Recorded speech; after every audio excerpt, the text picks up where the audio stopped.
The new film, Stan and Ollie, is the story of the fame and friendship of two icons, the late, great comedy duo Laurel and Hardy. Steve Coogan plays Stan Laurel. John C. Reilly plays Oliver Hardy, a performance that just earned him a Golden Globe nomination for Best Actor. The film follows Laurel and Hardy in their later years, embarking on a tour of Great Britain in the 1950s.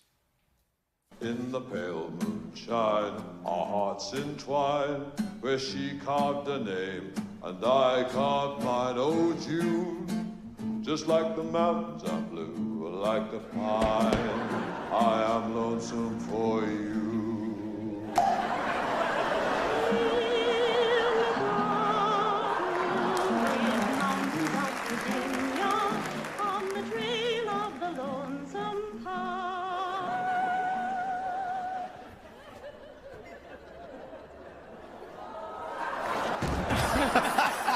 Steve and John, good morning. Good morning. Great to see you guys. This is such a terrific film. We've all gotten a chance to see it. And what is so special about it, first of all, it's this wonderful love story between these two guys. But it takes place in a specific time, almost in a way, the twilight of their careers. Why then? Well, towards the latter part of their careers, they couldn't really get movie work anymore. So they went back to what they knew, which is vaudeville and music hall. And they did these tours through England and Ireland and Scotland to make money. And our film focuses on the last tour that they took in 1953.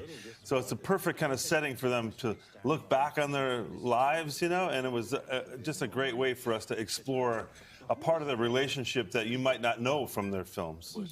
And the thing I found fascinating as I was watching this movie with a smile on my face, I didn't realize, like, my brain turned off that you two were acting in this movie, and I just felt like I was watching Laurel and Hardy. I mean, because even the dialogue, when you guys weren't doing performances, it was like you guys were performing. I mean, you totally embraced these characters. Yeah, well, when John and I came together, we had like 3 weeks rehearsal where we learned all the dance routines and the sketches, and that was kind of similar to what Laurel and Hardy would have done, because they would have had to rehearse all their routines, and it gave John and I a chance to get to know each other and bond. And the closer friends we became, the more authentic the relationship between Laurel and Hardy appeared on screen. And you didn't know each other before this, but you have become good friends, and you also really far. I'll give you time. We really got into character. The prosthetics, you wore a fat suit, and that's the proper way to say it,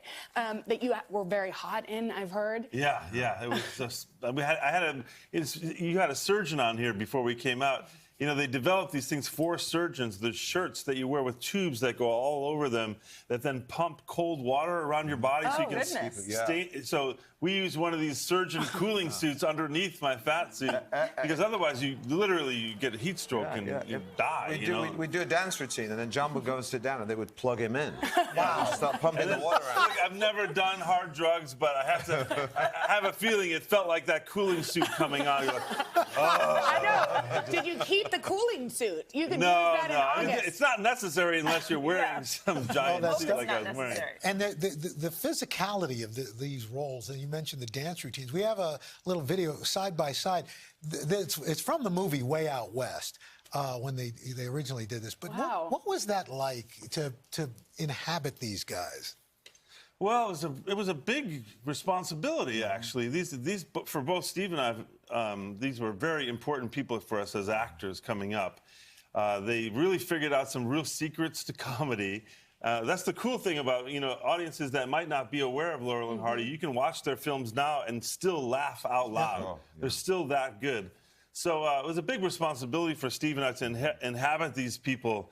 But we had this amazing visual record of their work to work off of. Sure, yeah. I mean, the curse of making really great comedy, and we learned this from making the movies, is the easier something looks, or the more kind of random or just crazy something looks, that nonchalant, nonchalant throwaway nature of their comedy, that's just bad stuff just happens to them. The more hard work has gone into the preparation and the craft behind it, and that's what I loved about the first dance scene in the beginning of the movie. I'm sitting there, and I'm not that familiar with Laurel and Hardy from, obviously, back in the day, and watching you, and I'm sitting there with a smile on my face as you're doing this just wacky little dance. And I said, I could see why this was so enjoyable to people watching them back in the day. And you guys really just captured that. It's funny, when we learned the magic. routine, we also had to learn, because they have little mistakes when they did that dance routine. We had to learn the mistakes.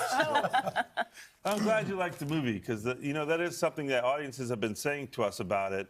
It's not just an interesting movie about two performers, but the film itself is about empathy. Yeah. And your We earlier need that. subject today. Yeah. Empathy and friends working through difficult moments in their friendship, and you end up feeling a lot of love in the film. So at this difficult time, you know, with all this crazy bad news in the world, it just feels good to watch this movie. Something that brings everybody joy. Well, Laurel and Hardy were famous in the 1930s during the Great Depression, and it shows that people, when in bad times, they needed some sort of solace and an escape from things with a few laughs. That was the difference between Laurel and Hardy and Abbott and Costello, who supplanted them.